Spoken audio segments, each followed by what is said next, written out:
ಎಂದರೆ ನನಗೆ ಆನೆಯ ನೆನಪಾಗುವುದು. ಈ ಎಂದರೆ ನನಗೆ ಇಲಿಯ ನೆನಪಾಗುವುದು. ಈ ಎಂದರೆ ನನಗೆ ಈಶದ ನೆನಪಾಗುವುದು. ಊ ಎಂದರೆ ನನಗೆ ಉಂಗುರದ ನೆನಪಾಗುವುದು. ಊ ಎಂದರೆ ನನಗೆ ಊಟದ ನೆನಪಾಗುವುದು.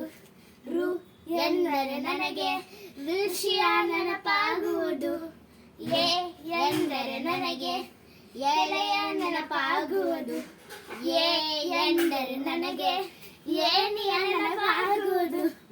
ಐ ಎಂದರೆ ನನಗೆ 5 ಬೆರಳು ನೆನಪಾಗುವುದು.